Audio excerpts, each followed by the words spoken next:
my name's Sefton Hill, Game Director on Batman Arkham Asylum. Today I'll be demoing one of the challenge mode maps to give you just a small taster of the Invisible Predator gameplay in Batman.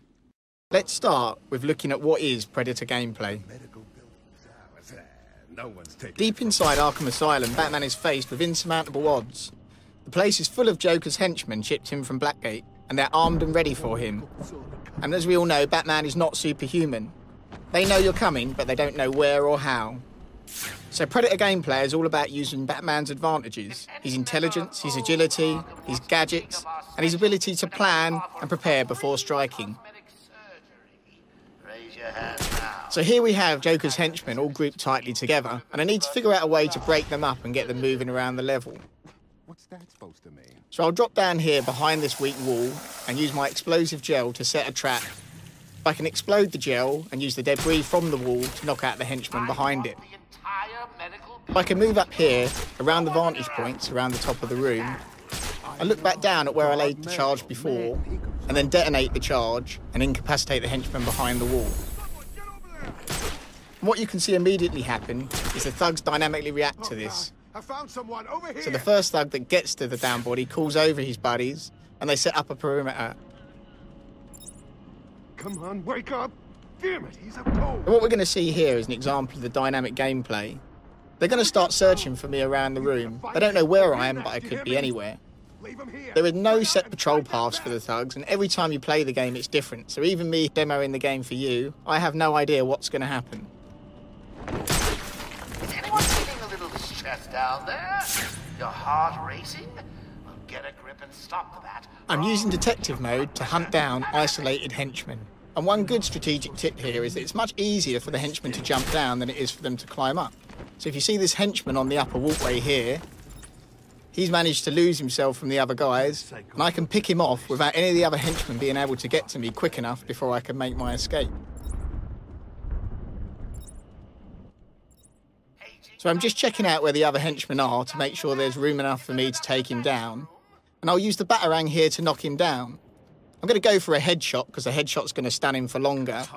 But after I've hit him, I still need to go down there and finish the job off to incapacitate him. So I'll glide down, drop on him, and perform a ground takedown. And then quickly grapple up to a gargoyle to make my escape. Now I've managed to take this guy down without attracting any attention. But Joker's fitted all of his thugs with these suicide collars. Joker's using these to identify when I knock out any of his thugs so he can direct the other thugs to them. So you can see the other thugs have been attracted up to the body, and there's one calling out for the other thugs to establish a perimeter around it.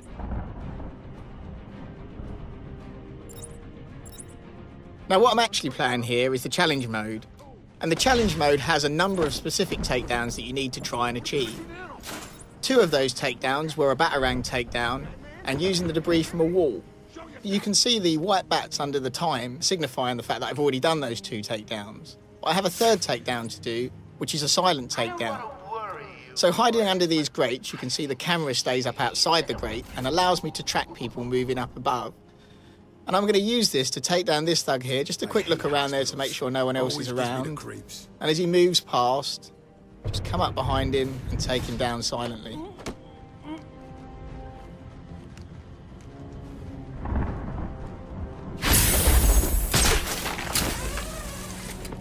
So up till now, you've seen I've been quite patient with the different takedowns I've used. But you can be more aggressive, that's totally your choice. Let's try a more aggressive takedown here. There's a few less of them around, so I can be a little bit more confident in the different tactics I'll use. So I'll try a glide takedown here on this guy, who's responding to the ground takedown that I've done there. So he's on his way there. You can see the bat icon above his head. It signifies he's in range for the glide kick. I'll just check no one else is around, and then I can drop down, knock him to the ground. That'll only stun him for a while, so I need to move up and finish him off. And then again, grapple back, up and out, because that's a very noisy takedown, the glide kick. It's going to attract people very quickly to it. So it is a dangerous tactic to use, but it's also a very effective tactic to use. So now we're down to just a couple of henchmen left. And when they realise that, you'll see their behaviour starts to change as well as they become more and more terrified. So again, Joker's ordering his henchmen around. but you'll see that they start to become more and more nervous to follow his orders. The henchman there's gone up, but the second henchman isn't so keen to follow behind him. And this, again, is not something that's always predictable, but the way their behaviour changes as you play through means you constantly have to adapt your tactics. What are you doing? I need help! You're on your own, man. Rules have changed. So as they get more and more terrified, the thugs lose their discipline. This does make them harder to track down because they move back and forward. But let's see what happens when I drop right in on him here. I can still use all the combat tactics from the main game and finish him off with a nice combo takedown. And again, the noise from this is going to attract another thug. But even on the ground level, Batman can use cover. So using this corner cover here, I can batarang the thug, he doesn't even know I'm there, and then go round and finish him off. So I hope you enjoyed this brief look at just a few of the Invisible Predator features in Batman Arkham Asylum. What? Oh, bats. I really am going to have to hunt you down and kill you one of these days.